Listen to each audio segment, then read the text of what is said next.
So one of my big mantras of the year is let it rip, let it rip, let it rip, let it ripple out.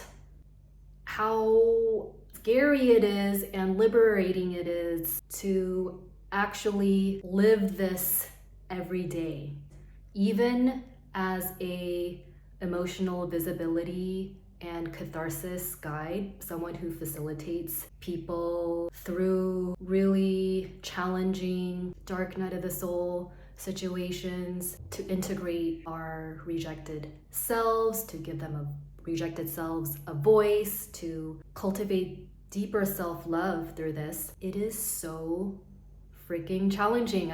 I'm at my edge all the time, and I just want to openly admit to you how shit I am with letting it rip. And okay, you're seeing my self-flagellator. There's very good reasons for why it's so scary to do this. But here is this space where I am lovingly consecrating this mantra, this way of being, let it rip with you. Let it rip whatever imperfections are getting in the way of me, you really being seen and being able to be of service in this world, to share your voice, to share your message, to be an agent of change and love and healing in the world. So let it rip, let it rip. What is the inspiration behind let it rip? There's so much stuff that I'm not letting myself share and take up space with. And this is historically in my life something that's just been a constant point of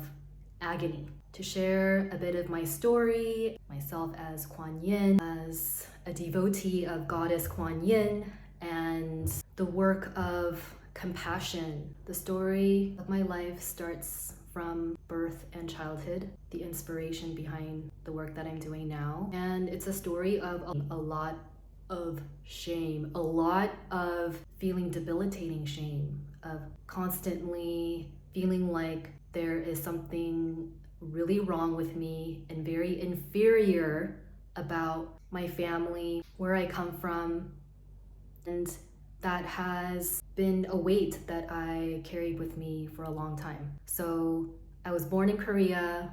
I'm Korean American. We moved to the States when I was very young, when I was 4. And since living a society, a world, a neighborhood, school where I am the minority token Asian person, and sensing that I'm different, sensing that my family is different from other kids' family, and that difference is inferior. Also being a more shy, introverted, sensitive child, I really knew how to bottle things into myself. I was also absorbing a lot of things from my parents, who were having a really troubled marriage throughout my whole life. And so that really impacted me and was another source of shame. There was a lot going on at home. There was a lot I wasn't able to put language to express for myself. So I was living always with this sense of weight and shame and burden, and I'm so different. And I really felt embarrassed about the car my parents drove, which wasn't as nice as other people's cars, the house we lived in, which wasn't as nice as other people's houses they lived in, the fact that my parents couldn't really speak English, and that was a source of embarrassment. There were so many embarrassing things that really got to me and created this sense of deep inferiority. And it was some things that I just couldn't really express. A lot of things that were happening at school, friends, whatever. There were a lot of things that I just didn't really talk about. Things that I was sad about, mad about, whatever it is, I just didn't really have a voice. And so all these things that happened, I became really good at just keeping them to myself, because I also had this thing of I didn't want to burden my parents, who were already very burdened as immigrants, dealing with living in a new country, trying to learn a new language, also feeling very inferior and struggling with that. And so I didn't want to add on to the burden. So I learned to really hold on to things inside of myself. So that pattern started to really manifest and snowball into a big, full-blown dark night of the soul in my mid to late 20s. And it was an extremely painful, dark time because one, I, again, did not really understand how to deal with these immense dark emotions that were being felt through me, and I didn't know what to do with it. All I knew how to do was to try to suppress it, but the suppression wasn't working. I couldn't stuff it down well enough. They were just seeping out, crawling out, and it was crawling out through my skin.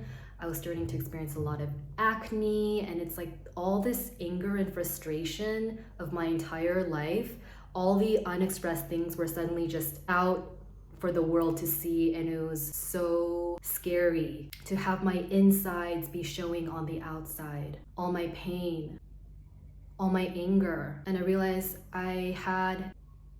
there was a very big blind spot in my life about emotions. I had no idea that my emotions mattered. I was so used to ignoring them and just doing what I thought I'm supposed to do. But as I kept just doing what I thought I'm supposed to do, I kept running into a wall, and that wall was so painful. I felt so stuck running into this wall of why do I feel like I'm dying inside? Why is there so much sensation and feeling inside of me and it's not going away no matter what I do? Why do I feel like I'm a criminal for feeling this way? Like feeling so bad for feeling bad. So I thought I was going insane, and I really was going insane.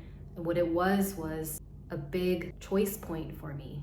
I didn't see the choice yet, but I was running into the wall of my coping mechanisms that I've learned since birth, coming to a screeching halt to let me know that I cannot keep going this way and live life I want to keep living, or even live a life that was worth living. I didn't see any point of living. Waking up every morning just felt like another day in prison. What was the point if I'm going to live the day feeling so much trappedness, agony, and misery without knowing why or what to do with it? And the epiphany was that I was operating my entire life from self-hate, from ignorance of my emotions, from denying what I felt, from rejecting what I felt, ignoring and repressing. And what that painful period showed me was the outpouring of pain that could not be contained anymore. And the choice that opened up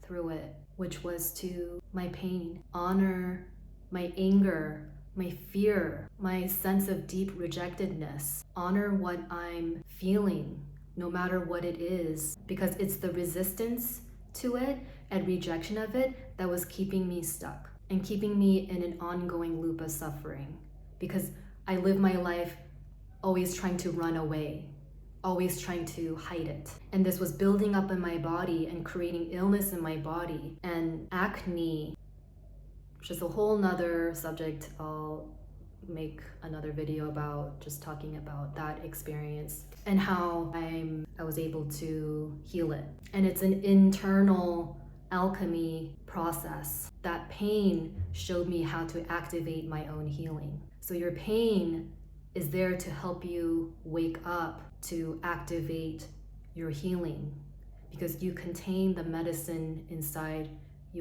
for whatever suffering you're in. There is medicine potential in there. Completely different paradigm from feeling like you're in meaningless, senseless pain and hell into, oh, this is happening because there's something in here for me to uncover and gain awareness of about myself. So this was a powerful, this painful period. Actually, every painful thing that comes up is a powerful opportunity to recognize the split inside the self. As I was saying, when I was a child, like growing up, I had such an aversion to my home life, feeling so embarrassed.